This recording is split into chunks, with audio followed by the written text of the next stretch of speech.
کبھی نہ کسی امیر کی گاڑی کے پیچھے بھاگیں، کبھی نہ کسی کا مہنگا گھر دیکھ کے پریشان ہو، قطر نہیں، کبھی کسی شخص کے پیسوں پر اپنے دل کو نہ للچائیں، کمزور ہو جائیں گے۔ اللہ نے جو دیا ہے اس پر راضی رہنا سیکھیں، ذہن کی، دل کی، روح کی اصلاح ہو جائے گی۔ اس خاتون سے حضور نے فرمایا اگر تو کہے تو میں دعا کرتا ہوں، اگر تو صبر کرے یعنی مرغی کے ساتھ ہی گزارا کرے تو پھر میں دعا کروں گا رب تجھے جنت عطا کرے گا۔ چلیں 2 منٹ کے لیے رکیے گا۔ اگر ہمارے گھٹنے میں درد ہو، پیر صاحب ہمیں کہیں کہ بتاؤ جی شفا کی دعا پہ جنت کی، تو ہمارا کیا جواب ہے؟ تجھے گوڈے تک کچھ کرو تو پھر آپ سے دوسری بھی کراتے ہیں۔ یہ جو مزاج میں جلد بازی ہے نا، یہ جو صرف ظاہری نقد اور کیش کا ماحول ہے، یہ بڑی انسان کو کمزور کرتا ہے نظریاتی طور پر۔ حضور نے فرمایا اگر تو مرغی کے ساتھ منٹ فوراً بولی، عرض کی حضور گویا اپنے لفظوں میں کہہ رہی ہیں تھوڑی سی تو زندگی ہے، میں مرغی کے ساتھ ہی گزارا کر رہا ہوں، آپ دعا کرے گا مجھے جنت عطا کرے، ہو جائے گا گزارا، چل جائے گا کام۔ یہ نظریاتی لوگوں کا طریقہ ہے، نظریاتی یہ سونا میرے دکھ میں چلا جائے میں سکھ نو چولہے ڈاؤں، ٹھیک ہے اگر اس نے بیمار کیا تو بیماری قبول ہے۔ وہ کسی کو ہتھکڑی لگی ہوئی تھی نا محبوب کے نام کی، تو کسی نے پوچھا ہتھکڑی، یہ کہنے لگا نہیں گہنا ہے، گہنا، گہنا زیور کو کہتے ہیں۔ اس نے کہا گہنا ہے، کہنے لگا کون سا گہنا ہے؟ کہنے لگا یہ سانو قید سجن کا گہنا ہے، یہ سانو قید سجن کا گہنا ہے، وہ جینج رکھے اساؤں رہنا ہے۔ نبی کریم صلی اللہ تعالیٰ علیہ وسلم نظریاتی کرتے اپنی امت کو، مضبوط سوچیں، پکے نظریات۔ جو قوم بیچاری ساری زندگی غربت کا رونے روئے، اس قوم کو یہ بھی تو سمجھنا چاہیے کہ غریبی تو نبی پاک نے اللہ سے مانگ کے لیے، حضور نے دعا مانگی ہے یا اللہ مجھے ایک وقت کھانا۔ نعرے آپ نے بڑے لگا لیے جی، میرے آنے پر بھی آپ نے بڑے لگائے، کوئی مولوی بغیر نعرے تو بھی تقریر والے ہوں گے، بغیر نعروں کو بھی تو سنیں نا۔ اللہ تعالیٰ آپ کو خوش رکھے، اللہ آپ کو جزائے خیر دے۔ آپ کو تو نقیب بڑے اچھے تھے، انہوں نے بھاگ دوڑ نہیں کی، ورنہ میں بڑا کوئی دفعہ ڈر جاتا ہوں جب نقیب بھاگ کے جاتا ہے نا اسٹیج پہ، پھر وہ ادھر آتا ہے کہتا ہے نعرے لگاؤ، تجھے فلانا نہیں بولے، آتے ہاتھ نہیں کھڑے ہوئے۔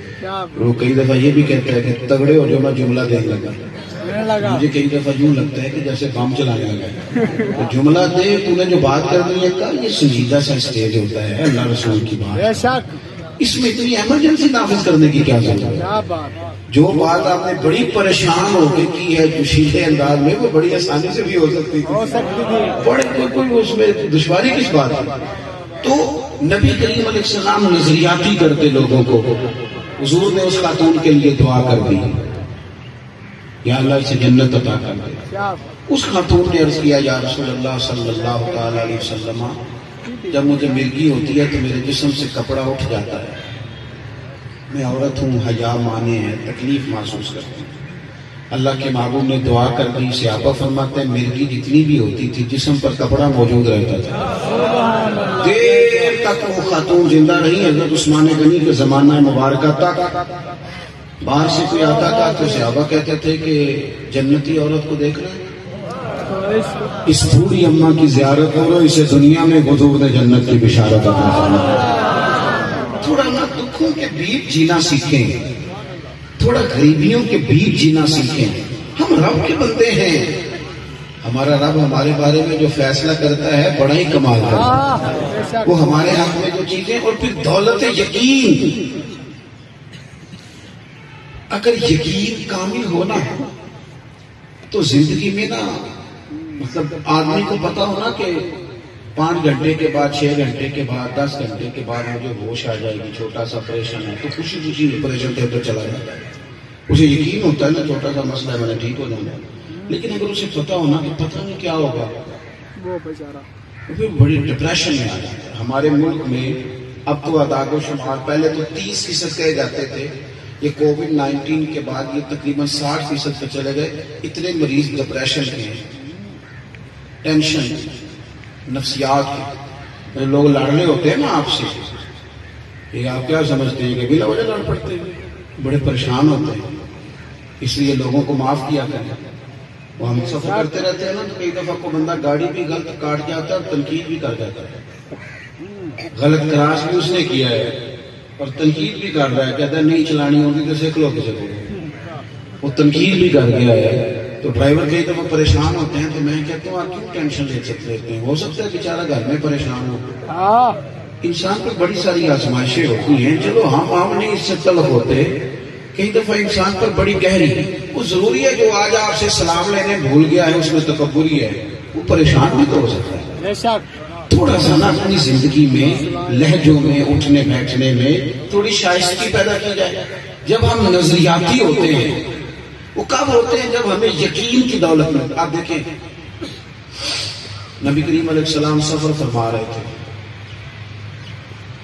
واپسی کی ایک جنگ سے ایک جگہ پہ آرام کرنے کے لیے، سستانے کے لیے صحابہ کو حکم فرمایا۔ صحابہ ادباً ذرا دور دور ہو کے لیٹ گئے۔ محبوب کریم علیہ السلام نے بھی ایک درخت کی ٹہنی کے ساتھ اپنی تلوار کو لٹکایا اور حضور بھی آرام فرما ہو گئے۔ محبوب نے ابھی مقدس آنکھوں کو بند کیا ہی تھا، حضور فرماتے میری آنکھیں سوتی ہیں، دل میرا جاگتا رہتا ہے۔ یہ بعض لوگ بڑے پریشان ہو جاتے ہیں، یہ صحیح حدیث میں موجود ہے۔ حضور نے فرمایا مت سمجھو کہ میں صرف تمہیں آگے کھڑے ہو کے نماز پڑھاتا ہوں، میں تمہارا رکوع بھی دیکھتا ہوں اور تمہارے دلوں میں خضوع کتنا ہے، عاجزی کتنی ہے، میں اسے بھی جانتا ہوں۔ یہ اللہ نے اپنے محبوب کریم علیہ السلام کو اعزازات عطا فرمائے۔ عزیز دوستو، محبوب نے اپنی تلوار کو لٹکایا، آرام فرما ہو گئے۔ ایک کافر آ گیا، اس نے حضور کی اس تلوار کو اتارا اور نبی پاک پر تلوار تان دی۔ میں تقریر کر رہا ہوں نا، آپ سن رہے ہیں، لیکن کبھی تجربہ کرو نا، رات کے 2 بجے ہو اور چھت پہ صرف بلی ہو، بندہ نہ بھی ہو، اگر پتا چلے نہیں بلی ہے لیکن کوئی چیز بھج رہی ہو چھت پہ، تو پھر ادھر لوگوں سے موبائل بھی نہیں اٹھایا جاتا، اللہ جانے کیا ہو گیا ہے۔ یعنی سڑک پہ چلتے چلتے اندھیرے میں صرف کوئی بندہ بندوق کے ساتھ اشارہ کر دے، گاڑی کھڑی کر دے گا، چاہے وہ نہ راستہ پوچھنے والا ہی ہو۔ لیکن کئی لوگ ایسے ہوتے ہیں جنہیں پتہ نہیں ہوتا کہ پہلے ریس پہ پیر رکھنا ہے کہ بریک پہ رکھنا ہے۔ یہ کیفیات ہیں جس میں مسلمان اور غیر مسلم اس کا نا اندازہ ہوتا ہے کہ اب یہ اگر نظریاتی بندہ ہے، لیکن نا ایک بندے کی رپورٹس دیکھ کے ڈاکٹر نے کہا ہے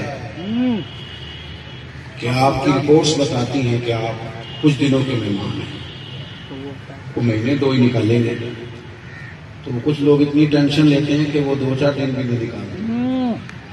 اور کچھ نظریاتی ہوتے ہیں، کسی کے ماننے والے ہوتے ہیں، وہ کہتے ہیں میں کوئی لوارث تو نہیں ہوں۔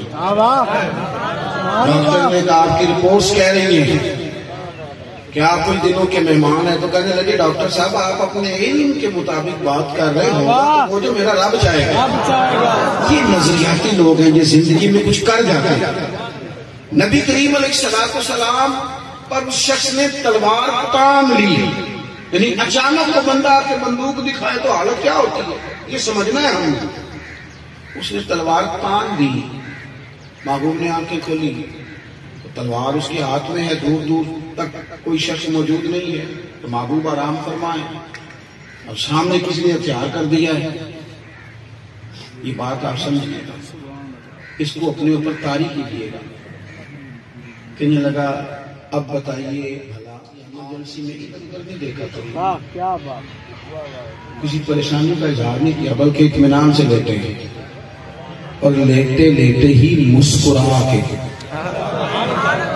یہ وہ دعوت ہے وداعین الی اللہ جو ہمیں حضور سکھاتے ہیں، وہی لیٹے لیٹے ہی مسکرا کے محبوب فرمانے لگے مجھے میرا اللہ بچائے گا، مجھے میرا اس کا وعدہ ہے میں لوگوں سے آپ کی حفاظت کروں گا، تو مجھے میرا، آپ کو میری بات کی سمجھ آ رہی، مجھے میرا، یہ مقصد لوگوں کو یہ نہ کہا کرو میرے تعلقات بڑھیں، یہ نہ کہا کرو میرے پاس پیسے بڑھیں، یہ نہ کہا کرو میں ابھی فون کرتا ہوں، پر یہ دیکھو اللہ رسول ہمارے ساتھ ہیں کہ نہیں۔